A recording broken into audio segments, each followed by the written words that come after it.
Happy Monday po mga kapatid, mga magulang at mga kapatid kay Kristo. Kamusta na po kayo? Natapos po ang ating masayang pagsamba kahapon, kaya't narito po muli tayo upang ating papurihan at pasalamatan ng Diyos. Halina't muli natin buksan ang isang linggo ng punong-puno ng pag-asa, ligaya at saya kung si Jesus ay kasama. Ako po muli ang inyong devotional leader sa umagang ito, Pastor Edgar Quinsayas.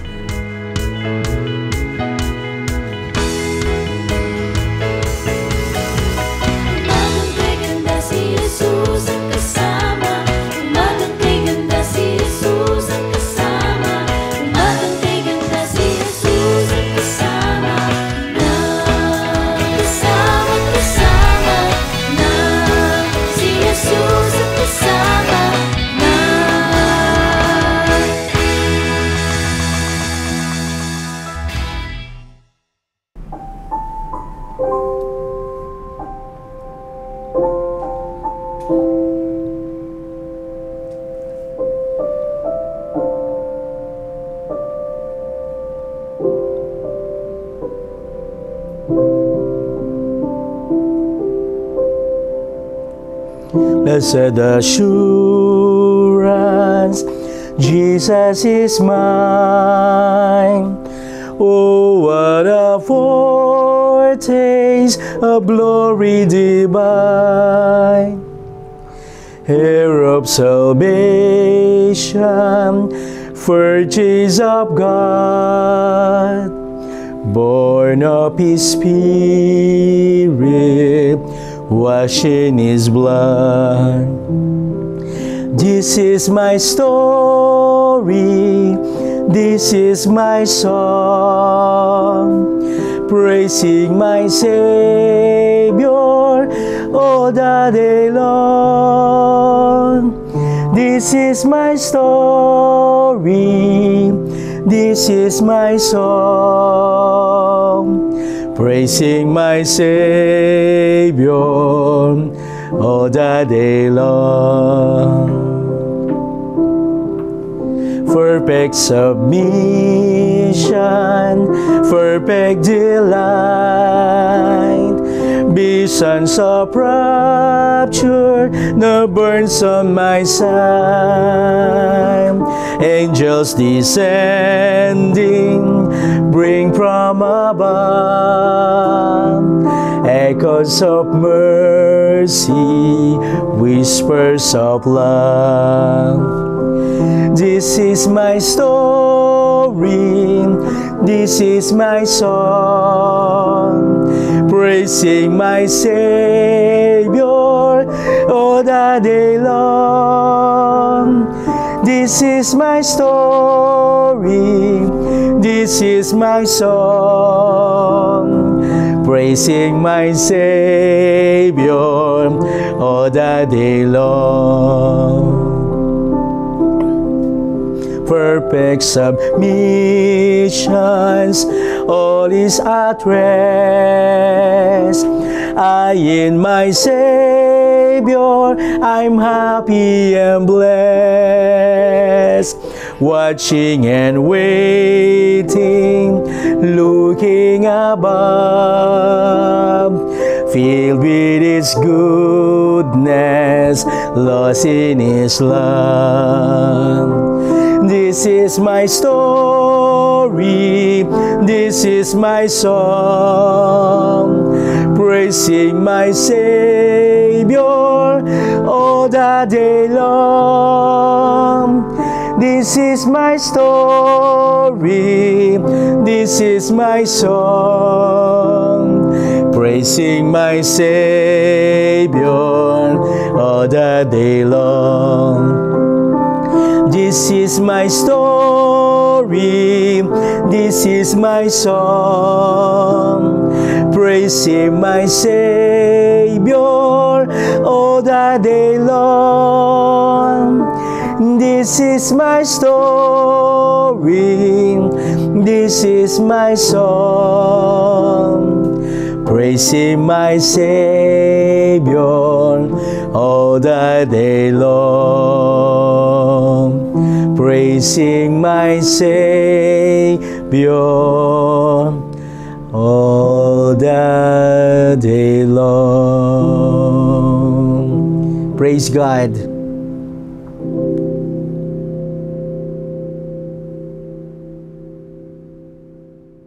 Ang ating paksa sa umagang ito ay pinamagatan, Isang Buhay na Pag-asa. Praise God po sa awitin na ating narinig. At sa umagang ito, ang ating pag-aaralan ay magmumula po sa aklat ng unang Pedro, kabanatang 1, talatang 3 hanggang 9 ng Magandang Balita, Biblia. Isang buhay na pag-asa. Pasalamatan natin ang Diyos at Amang na ating Panginoong Jesucristo dahil sa laki ng habag niya sa atin. Tayo'y binigyan niya ng isang panibagong buhay sa pamamagitan ng muling pagkabuhay ni Kristo. Ito ay nagbigay sa atin ng isang buhay at pag-asa, sapagkat tinanggap natin o tinatanggap na ninyo ang bunga ng inyong pananampalataya, ang kaligtasan ng inyong buhay. Amen. Noong mga bata pa po kami, mga kapatid, meron kaming ginagawa bago kami umalis. At sa aming pag-alis, pinapasyal kami sa isang lugar at gumagawa kami ng mga marka tulad ng pagsulat ng mga pangalan sa balat ng puno o mga bato o sa pader ng mga bahay. Nung kami po ay nagkakaedad na, naisip po namin na mali pala yung pagsulat o pag-iwan ng marka sa aming mga lugar na napuntahan.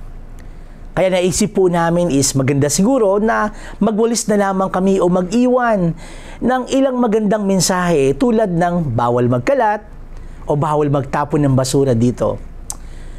Bago tayo aalis nawa mga kapatid sa mundong ito, maganda rin naman na mag-iwan din tayo ng isang marka na ang mga alaala ay nandoon yung pusong nagpapasalamat. Katulad po ng ating binasa, ating pasalamatan ng ating Diyos, Ama, sa pamamagitan ng pag-aalay ng buhay, kamatayan at muling pagkabuhay ng ating Panginoong Jesucristo. Dahil sa laki ng habag niya sa atin, tayo'y binigyan niya ng isang panibagong buhay sa pamamagitan ng muling pagkabuhay ni Kristo Jesus. Ito ang nagbigay sa atin ng isang buhay na pag-asa. Noong bago umalis ang Panginoong Hesus, nag-iwan din siya ng mabuting alaala upang hindi siya makalimutan at upang lumago ang kanyang ministeryo dito sa lupa. Itinalagan niya ang kanyang mga alagad upang patuloy na magpatotoo bilang mga saksi. Ang Diyos at Ama ng ating Panginoong Jesucristo ay karapat-dapat sa ating pasasalamat, papuri at walang hanggang pagsamba, at sa Kanya ay nag-uumapaw na biyaya at masaganang awa sa bawat isa sa atin. Kaya nga ang ating pagpupuri at pasasalamat ay naway ibabalik natin sa ating Panginoon dahil sa Kanyang ginawa sa krus ng Kalbaryo, at ang kordero ay pinaslang mula pa sa pagkakatatag ng mundo sapagkat tayo ay tinubos ng ating Panginoong Hesus ng Kanyang dugo. Pinanganak na muli sa pamamagitan ng biyaya, sa pamamagitan ng pananampalataya at muling nabuhay na may bagong buhay sa Kanya. It is a great and glorious hope, church. It is a certain hope and positive hope. It is a hope anchored on God's unchangeable promises and steadfast name, written by the Lord's dear disciples Peter. Tayo po ay nalulugod kay Juan bilang apostol ng pag-ibig at kay Pablo bilang ating pangunahing apostol ng pananampalataya. Kinikilala din po natin si Pedro bilang ating dakilang apostol ng pag-asa. Sa umagang ito, mga kapatid, ang mga kaloob ng Diyos ng may mga biyaya ay sa pamamagitan ng muling pagkabuhay ng ating Panginoong Hesus. Ito rin ang dahilan kung bakit sinabi ni Apostol Pablo na ang kanyang pinakahangad ay ang tanging hangarin ko ngayon ay lubusan makilala si Kristo, maranasan ang kapangyarihan ng kanyang muling kapagkabuhay. Ito po ay makikita po sa Pilipos, kabanatang 3, talatang 10. Sa ating pag-aaral naman sa aralin sa umagang ating binasa, ngayong umaga po, sa unang Pedro, kabanatang 1, talatang 3 hanggang 9, may 4 na kaloob ang ating Panginoong Diyos, bunga ng muling pagkabuhay ng ating Panginoong Hesus. Dahil sa pamamagitan ng muling pagkabuhay ni Kristo, tayo ay binigyan ng bagong buhay. Opo, ang pagiging Kristiyano ay pagkakaroon ng bagong buhay. Ganito ang sinabi ng Roma, Kabanatang 6, Talatang 4. Sa makatuwid, tayo'y namatay at nilibing kasama niya sa pamamagitan ng bautismo upang kung papaanong binuhay muli si Kristo sa pamamagitan ng dakilang kapangyarihan ng Ama, tayo din ay magkaroon ng panibagong buhay. Maliban na ang isang tao ay magkaroon ng bagong buhay o pinanganak na muli, ang taong ito ay hindi na tunay na sumasampalataya at hindi maliligtas.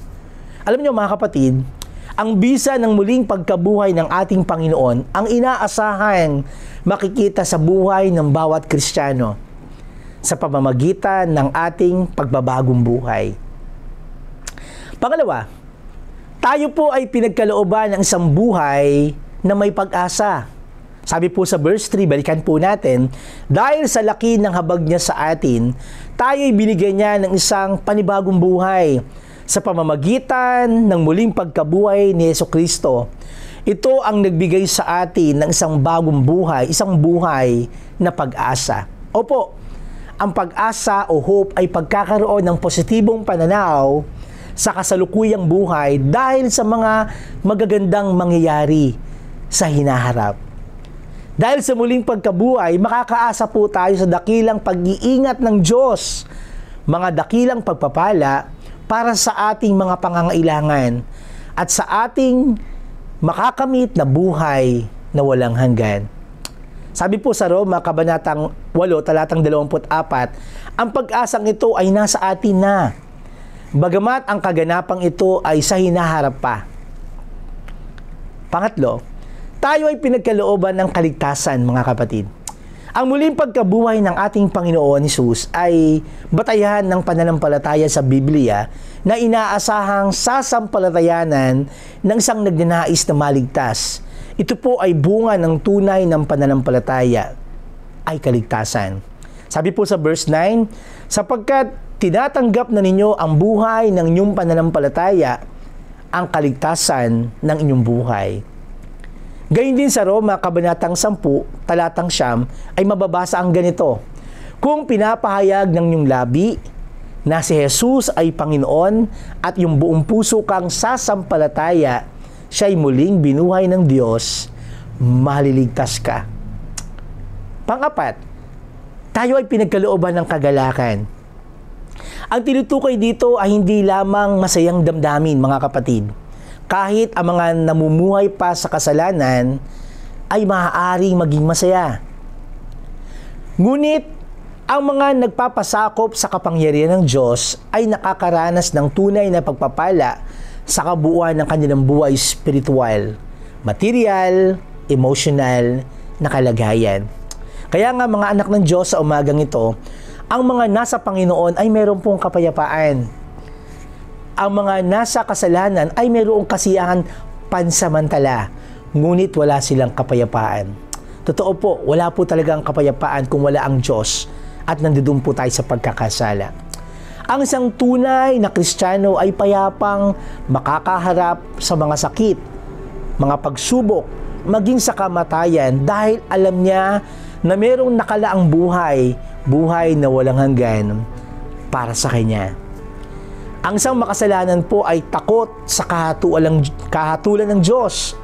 Samantalang ang isang tunay na nakikisa kay Kristo ay hindi hahatulan. Roma, Kabanatang 8, Talatang 1. Sa aking pagtatapos, ang ating pananalig sa Diyos kay Jesucristo ang nagbibigay sa atin ng kasiguruhan ng kaligtasan. Kaligtasan ng buhay na walang hanggan sa pamamagitan ng Kanyang muling pagkabuhay. Bagamat hindi pa natin ito nakikita, ito ang nagbibigay sa atin ng pag-asa sa kasalukuyan at sa hinaharap. Kaya mga kapatid, magpatuloy po tayo sa ating pananalig sa Diyos dahil batid natin, ito ay ipaparanas niya sa atin. Patuloy tayong mag-iwan ng marka, mga kapatid. Inuulit ko po, patuloy po tayo mag-iwan ng marka saan man tayong lugar mapunta. Patuloy natin panghawakan ang ating pananalig sa Diyos Isapamuhay ito sa pamamagitan ng konkretong paraan, ating ibahagi rin ang kasiguruang ito sa ating kapwa. Tayo po'y sumandaling manalangin.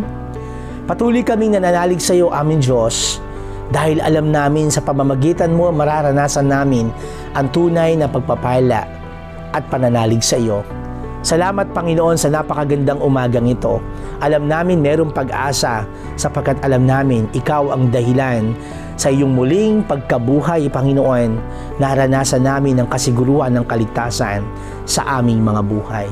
Purihin ka, Panginoon, sa umagang ito sa iyong mga salita na aming narinig at aming pinangahawakan, at nawa magpatuloy kami sa aming paglilingkod sa iyo. Pagpalain mo, Panginoon, ang aking kapatid na ito sa kanyang trabaho, pagninegosyo, mga gawain. Patuloy kang manguna sa amin, Panginoon. Patuloy kang gumabay sa amin sa lahat ng mga pupunta sa school, sa lahat ng mga gagawin, Panginoon, ng iyong mga anak. Hinihiling ko po ang iyong pag-iingat na kanila po maranasan sa bawat sandali ng kanilang buhay. Ito po ang aming samot panalangin sa ngalan ni Kristo. Amen. Amen. Mga kapatid, maraming salamat po sa iyong pagsama at ating pag-aaral sa umagang ito. Si Jesus ay kasama, Daily Morning Devotion. Shout out po sa lahat ng mga may kaarawan, anibersaryo ng iyong kasal. Dalangin ko po na patuloy kayong pagpalain ng Diyos, pagtagumpayin ng Panginoon, at gamitin ng Diyos ang inyong buhay. See you again next Monday and every day. If kayo po ay pinagpala, feel free po to share this or tag with your friend. And don't forget po to subscribe to the Naxio MC PH, and please hit the notification bell to get notified when we post new videos.